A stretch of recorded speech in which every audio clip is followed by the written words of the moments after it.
আমাকে তো কেউ একটা কাজও দিল না। এখন আমি কি করব কিছুই যে বুঝতে পারছি না। কি বলছো টোনা? তুমি কোনো কাজ পাওনি? ঘরে যে কোনো খাবার নেই। কাজ না করলে খাবার আসবে কোথা থেকে? টুকি তো একটু পরেই খাবার খেতে চাইবে, তখন আমি টুকিকে কি খেতে দিব বলো? টুনি, আমার কাছে খাবার নিয়ে আসার মতো কোনো টাকা নেই। আমি খাবার নিয়ে আসতে পারবো না। তুমি না হয় কোনো রকমে আজকের খাবারের ব্যবস্থা করে নাও। কি বলছো টোনা? আমি কোথা থেকে খাবারের ব্যবস্থা করব? কলেজে কোথাও কোনো খাবার নেই। এখন খাবার জোগাড় করা যে অনেক কঠিন কাজ। সেটা তো আমি জানি টুনি, কিন্তু কি করবে বলো? আমাদের অভাবের সংসার, একটু কষ্ট তো করতেই হবে। ঠিক আছে টোনা, আমি দেখছি কি করা যায়। তুমি টুকিকে দেখে রেখো কেমন? এ কথা বলে টুনি ঘরের বাইরে চলে যায় আর খাবার খুঁজতে থাকে, কিন্তু টুনি কোথাও কোনো খাবার খুঁজে পায় না। আমি তো কোথাও কোনো খাবার খুঁজে পেলাম না। এখন যে কি করি কিছুই তো বুঝতে পারছি না। একটি টুনি পাখি, তুই এখানে কি করছিস? দিদি, আমি এখানে খাবার খুঁজতে এসেছিলাম, কিন্তু কোথাও তো খাবারই পেলাম না। ও আচ্ছা, এই ব্যাপার।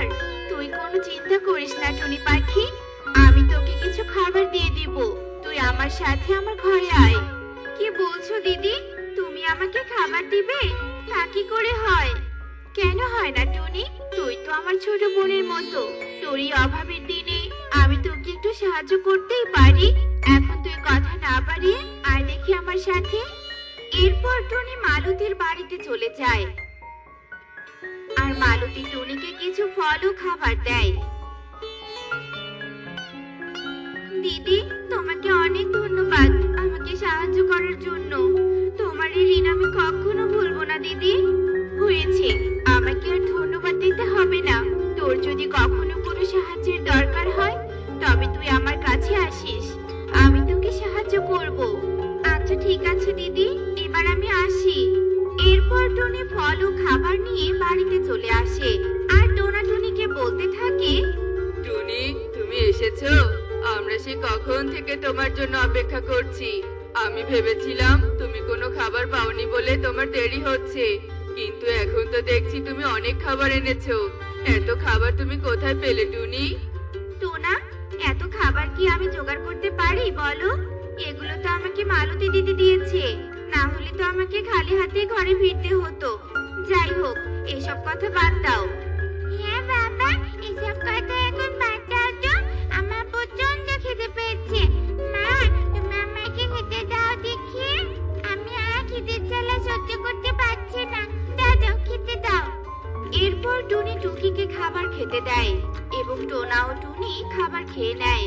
এভাবে বেশ কিছুদিন কেটে যায় আর একদিন বনে প্রচন্ড বৃষ্টি শুরু হয়ে যায়। তখন টুকি টুনিকে বলতে থাকে, মা, ও মা, বাইরে কি সুন্দর বৃষ্টি হচ্ছে। আমার বৃষ্টিতে ভিজতে ভীষণ ইচ্ছে করছে। আমি একটু বৃষ্টিতে ভিজি না মা?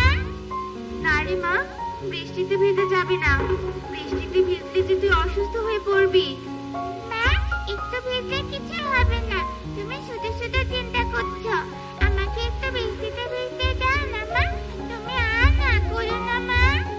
আচ্ছা আচ্ছা ঠিক আছে, তুই যখন এত করে বায়না করছিস তখন তোকে আর না করবো না। তবে বেশিক্ষণ যেন তোকে বৃষ্টিতে ভিজতে না দেখি, এই বলে দিলাম। এরপর টুকি বৃষ্টিতে ভিজতে শুরু করে আর বৃষ্টিতে ভিজতে ভিজতে টুকি বনের দিকে যায় আর সেখানে গিয়ে টুকি একটা ময়ূরের ছানাকে দেখতে পায়। কে, তুমি কোথা থেকে এসেছো? তোমাকে তো আগে এ বনে দেখিনি। তবে কি তুমি এ বনে নতুন এসেছো? আমি তো বলেছি আমি এ বনে করতে এসেছিলাম, কিন্তু এখানে এসে আমি আমার বাড়ির পথ হারিয়ে ফেলেছি। তাই আমি বাড়িতে যেতে পারছি না। কিন্তু তুমি যদি বৃষ্টিতে এভাবে ভিজতে থাকো তবে তো তুমি অসুস্থ হয়ে পড়বে। আমি বলি কি, তুমি আমার সাথে আমার বাড়িতে চলো। তুমি যতক্ষণ পর্যন্ত তোমার বাড়ি খুঁজে না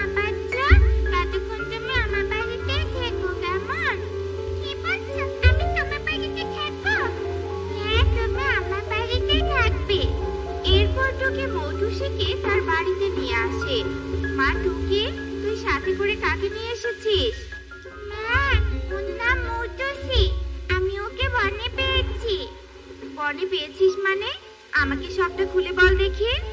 এরপর টুকি টুনিকে সব কথা খুলে বলে। আর সব শুনে টুনি বলতে থাকে, মা মৌটুসি, তুমি কোনো চিন্তা করো না, আমি তোমাকে তোমার বাড়িতে পৌঁছে দিয়ে আসবো। সত্যি বলছো মাসি? তুমি আমাকে আমার বাড়িতে পৌঁছে দিয়ে আসবে? হ্যাঁ, আমি সত্যি বলছি। কিন্তু তুমি কি বলতে পারবে তুমি কোন বনে ছিলে, বা তোমার বাড়ি দেখতে কেমন ছিল? তুমি যদি বলতে পারো তবে তোমাকে যত তাড়াতাড়ি সম্ভব তোমার বাড়িতে পৌঁছে দিতে পারবো। মাসি, আমি কোন বনে থাকি সেটা বলতে পারবো না, তবে আমি পানিতে থাকা একটা সোনার বাড়িতে থাকি। ওই বাড়িতে আমার মা আমার সাথে থাকে। আচ্ছা ঠিক আছে, বৃষ্টি থেমে গেলে আমি তোমাকে তোমার মায়ের কাছে পৌঁছে দেওয়ার ব্যবস্থা করব। মা, তুমি মৌটুসিকে কিছু খেতে দাও, ও তো অনেকক্ষণ থেকে কিচ্ছু খায়নি। হ্যাঁ রে মা, আমি তোদের দুজনকে খাবার খেতে দিচ্ছি। এ কথা বলে টুনি টুকি ও মৌটুসির জন্য খাবার নিয়ে আসে আর মৌটুসিকে বলতে থাকে, মা মৌটুসি, আমি আজ ডাল ভাত রান্না করেছি, তুমি ডাল ভাত খেতে পারবে তো? আসলে আমরা গরিব পাখি, মাংস ভাত খাওয়ার সামর্থ্য আমাদের নেই। মাসি, আমি ডাল ভাত খেতে পারবো, আমার মাংস ভাত লাগবে না, তুমি যে আমাকে খেতে দিয়েছো এটাই তো অনেক মাসি। এ কথা বলে মৌটুসি খাবার খেতে শুরু করে। আর এভাবেই বেশ কিছুক্ষণ কেটে যায় আর বৃষ্টিও থেমে যায়। আর টুনি মৌটুসিকে নিয়ে পানিতে থাকা সোনার বাড়ি খুঁজতে বেরিয়ে পড়ে। আর অনেক খোঁজার পর টুনি পানিতে থাকা সোনার বাড়ি দেখতে পায়। মৌটুসি, দেখো তো পানিতে থাকা ওই সোনার বাড়িটা তোমাদের বাড়ি কিনা? হ্যাঁ মাসি, ওটাই আমার বাড়ি।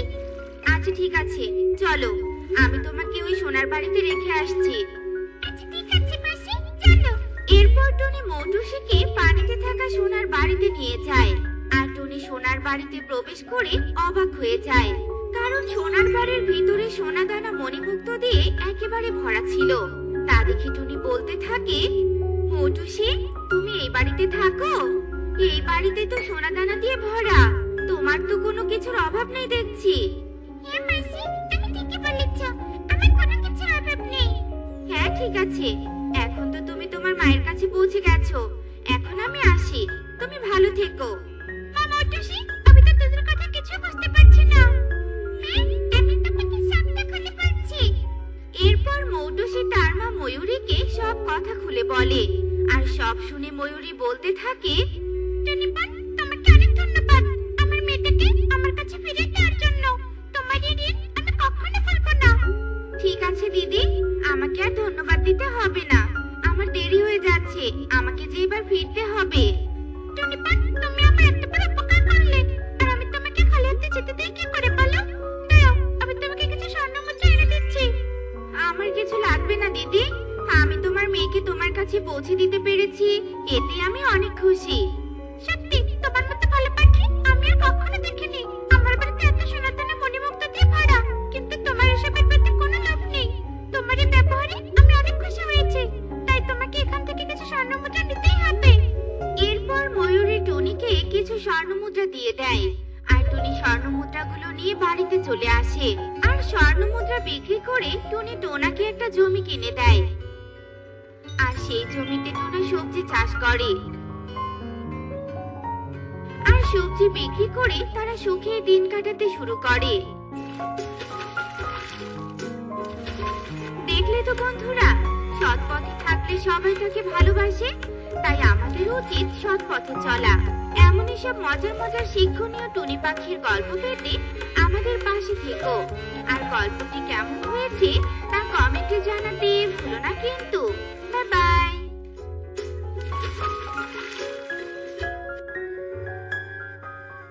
কাকুলি, এই কাকুলি, কোথায় তুমি? কোনো সারা শব্দ পাচ্ছি না কেন? কাকুলি, এই কাকুলি। কি ব্যাপার, কালু দাদা এভাবে চিৎকার করছে কেন? কাকুলি দিদি যে বাসায় নেই সেটা কি কালু দাদা জানে না? কাকুলি, এই কাকুলি, সকাল সকাল কোথায় চলে গেল আমার বউটা? কাকুলি দিদি তো বাপের বাড়ি চলে গেছে কালু দাদা, তুমি সে কথা জানো না নাকি? না তো, আমাকে তো কাকুলি কিচ্ছু বলেনি, আমি তো এতক্ষণ ঘুমাচ্ছিলাম। তোমাকে কিছু বলে গিয়েছে টুনি? বলেছে তো, কাকুলি দিদি বাপের বাড়ি যাওয়ার সময় আমাকে বলেছে তুমি নাকি কোনো কাজকর্ম করো না, সারা দিন শুধু বসে শুয়ে থাকো। তাই কাকুলি দিদি বাপের বাড়িতে চলে গেছে। আমাকে তো আবার এটাও বলেছে তুমি যতদিন কাজকর্ম করবে না ততদিন আর বাসায় ফিরে আসবে না। কি মুসিবত! তবে কাকুলি এবার পণ করে ফেলেছে, আমাকে দিয়ে কাজ করিয়েই ছাড়বে। কিন্তু এখন আমাকে কাজ কে দিবে? কে কাজ দিবে সে চিন্তা না করে তুমি না হয় একবার পাখি প্রধানের কাছে যাও, তাতে যদি একটা সুবিধা হয়।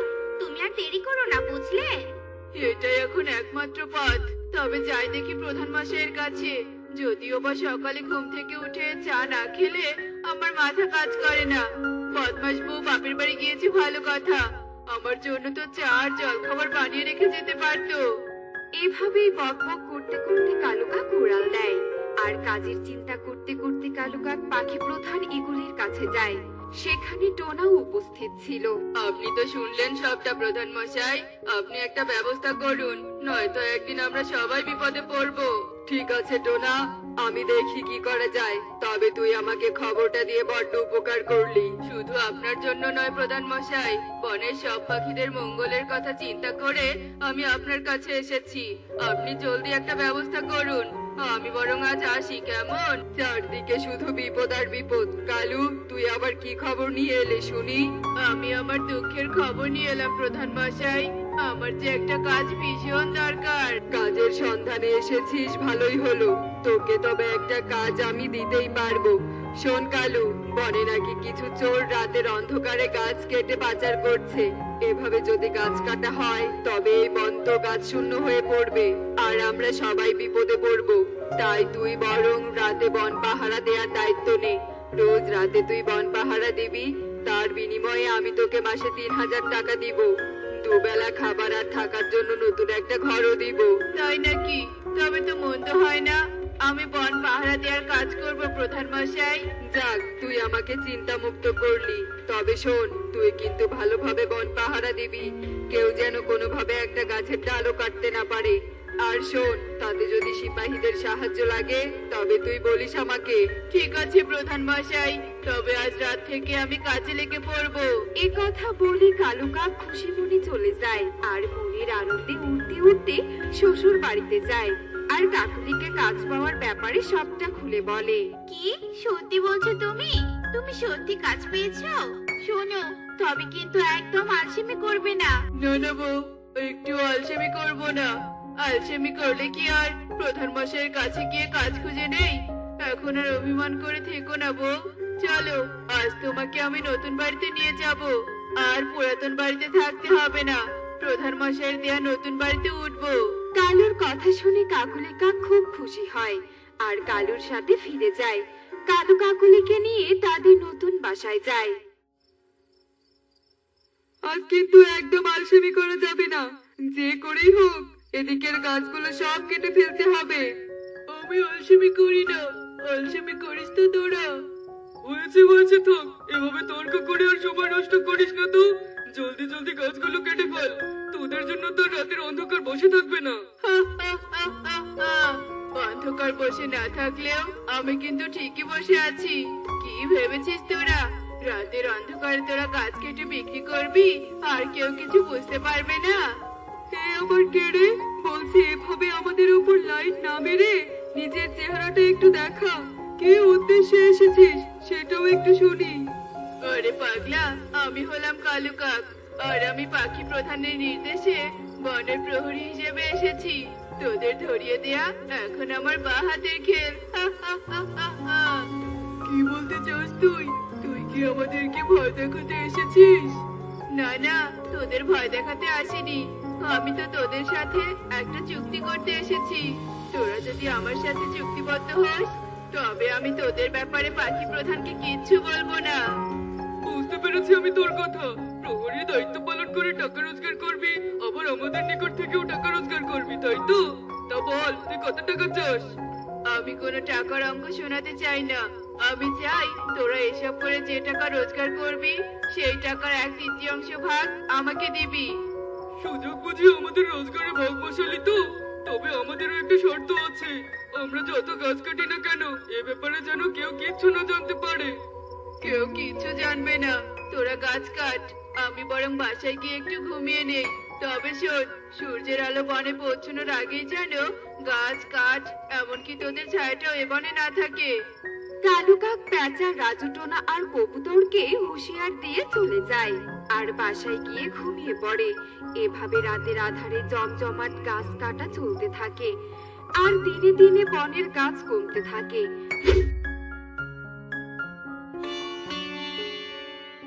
আহ, কি গরম! এই বনে এত গরম কেন? এ বনে তো গাছের পরিমাণও খুব কম। সাধারণত বনে তো গাছ এত কম থাকে না। এই বনে আসলে হয়েছেটা কি? আমাকে তো দেখতেই হচ্ছে ব্যাপারটা। আরে পরি, তুমি হঠাৎ এ বনে? এসেছিলাম ঘুরতে, কিন্তু এ বনে যা গরম, তাতে তো মনে হচ্ছে ঘুরতেই পারবো না। তা প্রজাপতি, এই বনে এত গরম কেন? আর গাছের পরিমাণই বা এত কম কেন? এটা তো আমরা বুঝতে পারছি না। অথচ এ বনের গাছ ফাওয়ানা দেওয়ার জন্য একটা প্রহরীও আছে। তবুও যে গাছ কেন কমছে বুঝতেই পারছি না। আচ্ছা, এই ব্যাপার। তবে চিন্তা করো না প্রজাপতি, আমি দেখছি আসল ঘটনাটা কি।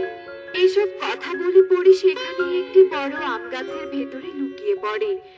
আর রাত হতে গাছ কাটার ব্যাপারে সবটা গাছরূপী পরীর চোখের সামনে চলে আসে। ব্যবসা তো ভালোই চলছে, এবার তো আমার টাকার পরিমাণটাও বাড়িয়ে দিতে হবে। টাকা বাড়িয়েছিস মানে? দিন দিন কিন্তু তোর লোভের পরিমাণটাও বেড়েই চলেছে। আর লোভের শাস্তি দিতেই আমি এসেছি। আজ তোর বিচার হবে লোভী কালু কাক। এ কি, আম গাছ কথা বলছে? আবার আমার বিচার করবে? আম গাছের বিচার খুবই হাস্যকর। বোকা কাক, আম গাছের বিচার বলে তুচ্ছ করছিস? এবার দেখ তোর বিচার কে করে। এ কথা বলে পুরো জাদু করে কালু কাককে ভস্ম করে দেয়। দেখলে তো বন্ধুরা, লোভের শাস্তি কত ভয়ঙ্কর হয়। এমনই সব মজার মজার শিক্ষণীয় টুনি পাখির গল্প দেখতে আমাদের সাথেই থেকো। আর গল্পগুলো কেমন হয়েছে তা কমেন্টে জানাতে ভুলো না কিন্তু। Bye bye.